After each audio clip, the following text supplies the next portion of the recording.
What's good, everyone? Welcome back to Bayou Bricks. I'm your boy Ryan, and today we're doing a recap of episode 1 of the Lego Masters season 4, which you can find on Thursday nights on Fox. And if you missed episode 1, no problem. I'm going to try to cover as much as I can about the first episode and leading up into the second episode that's going to be airing today if you haven't seen it yet. And back for the fourth season, the semi-controversial host Will Arnett from, of course, Lego Batman, and also the two Lego Master judges, Amy and Jamie. Yeah, I don't know if they kind of put that together on purpose to make it rhyme, but it kind of works. Let's first jump right into the new cast of this season, meaning the two-person teams that are going to be competing for the grand title of Lego Master and walking away with, I believe, $100,000. And this year's extra added bonus is going to be the winning set or winning design build will actually be made into a Lego set. I'm not sure if they say the final build or maybe one of the builds will be converted into a Lego set, and I'm pretty certain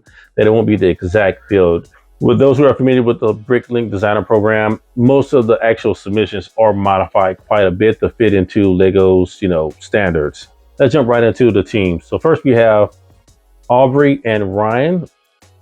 Next we have Tim and Tim, followed by Allison and Melanie. We have David and Ben. Also Nina and Sam. Mike and Brad, also Paul and Nalita.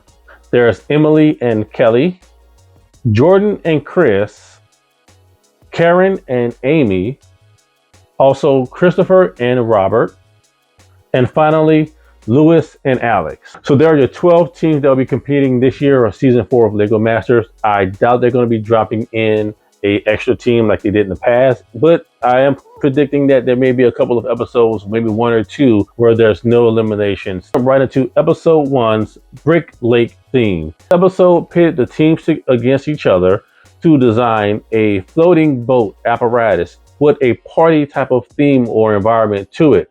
So let's go straight into the builds, and I want you guys to let me know what you guys think about each build down in the comments. If you believe that they got the right person for the winner of this week's challenge, and do you feel that the right person went home this week? And I'll let you know my thoughts as I go through these. So the first build we're going to look at is the Pitch Party Pagoda Pontoon by Christopher and Robert. This by far is probably, I would say, one of my top 3 of this week's challenge. They actually incorporated motion into their build. It actually stayed afloat, had a number of colors, had a great story to it. And if you know the backstory about Duck Bricks and Robert, you know that this really kind of spoke to who they are as individuals. So I really like this one. I think this was, again, one of the top 3 builds. Next, we have Nina and Sam's Teapot Trawler. This actually walked away with episode 1's first win. Of course, there was a tease at the Golden Brick, but they're probably not going to throw that Golden Brick out probably until at least episode 3. This one actually won. This build also, I believe, represented the actual team that was building it. It definitely showcased the skills that Sam had with building. It also incorporated a number of techniques that were pretty interesting to use. I love how they created the word and the text on the side, and then also kind of had it on an angle. So pretty smart part usage. The second build, which is the SOS Mini, was done by Karen and Amy. It reminded me of the little old lady who lived in a shoe type of build, which of course they did hint that they had a number of grandchildren, so it kind of tied in as well with who they are as a team. Unfortunately, this was probably one of the biggest builds, and I don't think they kind of took into consideration the height and the weight, and how once they land to the water, it was going to tip over, and it ultimately did fall over. So they did kind of lose some points, but overall, I think they came right out of the gate with a really strong, high, tall, solid build. Bright colors, very animated and whimsical. Next, we had Tim and Tim's Fire Sale. This one, I think, was kind of like middle of the pack. It was okay. It was a sailboat, so it didn't really, scream out anything unique or interesting. The story, actually, I don't think they even touched too much on the story on the show, but I was able to go back and look at some more information on it. The build itself just didn't really stand out.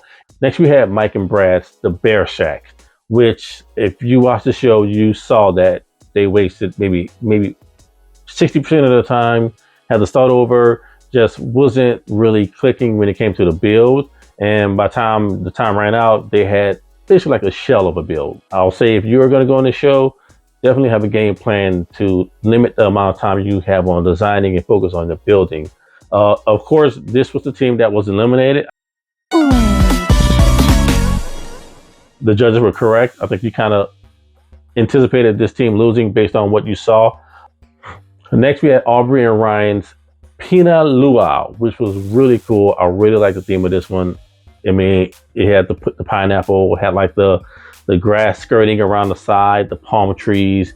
It was like a party. It really was probably the one that I really was like, this is the party on the boat. This is the boat that I want to be on, partying with some mojitos and some coconut drinks with the umbrellas in it. That's what I was feeling. Let's go into the next one. Poppy and Ben had the U.S. Fusion. I really like this one. I'm originally from New Orleans, so I grew up seeing the different steamboats going up and down the river. Again, this kind of reminded me of, of home. Also, it just didn't really speak to me. It didn't wow me. Similar to, I think, Tim and Tim's sailboats. You made a boat. And I'm from New Orleans, so I know we party on these things. However, when you see it, you don't think of party on a steamboat. You think of someone riding down the Mississippi. It just didn't really wow me in a sense of hitting all the marks of the challenge. Next, we had Lewis's and Alex's Teacher's Tiki Lounge. My wife is the teacher, so I know teachers party. They party hard, especially at the end of the year when grades are turned in. Don't tell her I said that. This one, it was okay. It was okay. Like I say, it was, I would say, just a little bit above average. I think it was a good idea. Scaled down, seemed like they were definitely playing it safe, which is good. But when it's time to strike, you're going to have to strike. Instead, they definitely seem like they have what it takes to actually put together some really good builds. Next, we had Allison and Melanie. They had the musicianship. I really like this one. I do agree with what the judges said, that you really can't see what's going on inside the two ukuleles. Very vibrant, the orange, the pink. But once you put it on the wall, you can't see it. It's blocked. All the stuff that's going on inside is blocked. So just a design flaw. Now, Jordan and Chris's Nightlife was by far, I think, my best build. I'm a big Castle fan.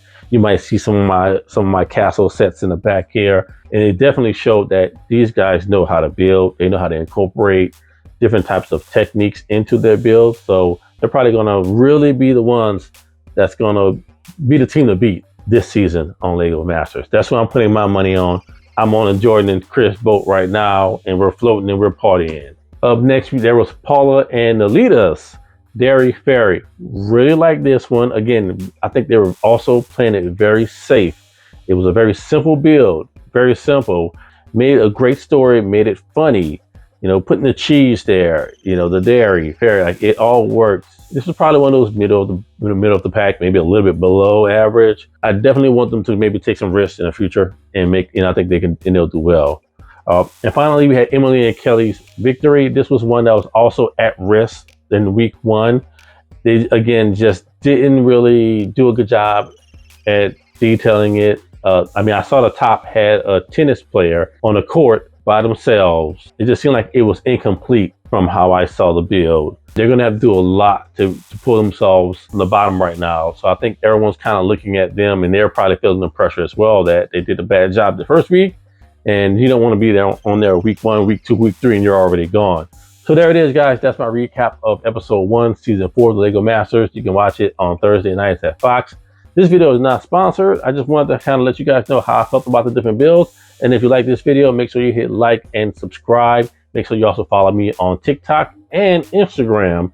Let me know what you guys think about the builds again at the bottom. Join the Yellow Bag Gang. And I'll see you guys on our next video. I'm out.